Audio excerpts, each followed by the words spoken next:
Chain system marketing.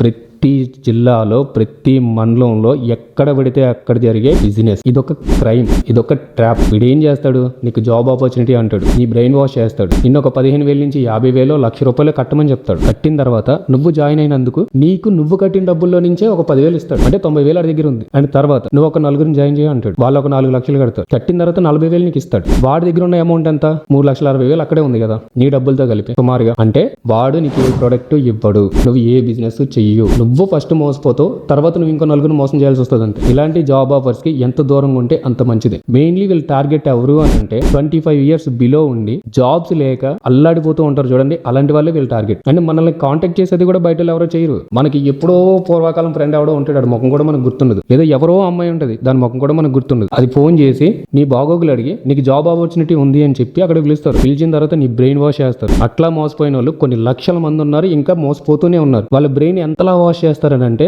ఎవడైనా ఇది తప్పు, నువ్వు మోసపోతావు అని చెప్పినా కూడా వాళ్ళని నమ్మరు. సో మీ చుట్టుపక్కల ఎవరైనా ఇలాంటి వాళ్ళు ఉంటే వాళ్ళకి చెప్పండి, ఈ వీడియో వాళ్ళకి షేర్ చేయండి. ఇలాంటి వాళ్ళు కొన్ని లక్షల మంది ఉన్నారు, ఇంకా మోసపోతూనే ఉన్నారు. వీళ్ళకి ఎన్ని రకాలుగా చెప్పినా ఎంత చెప్పినా అర్థం కాదు. ఫస్ట్ మీరు ఒక కంపెనీకి వెళ్ళినప్పుడు ఏ కంపెనీ అయినా నీ సర్టిఫికేట్స్ చూడకుండా, నిన్ను ఇంటర్వ్యూ చేయకుండా, నీకు ఒక ఎగ్జామ్ పెట్టకుండా జాబ్స్ అయితే ఎవరు. అవేమీ లేకుండా నీకు డైరెక్ట్ జాబ్ అన్నారంటే అది చీటింగ్. నువ్వు మోసపోతున్నావు, మోసపోవడానికి వెళ్తున్నావు. గుర్తుపెట్టుకో. ఇలాంటి వాళ్ళు మీ చుట్టుపక్కల ఎవరైనా ఉన్నారా, లేదా మీకు జరిగిన అన్యాయం ఏంటి కింద కామెంట్ బాక్స్ లో తెలియజేయండి.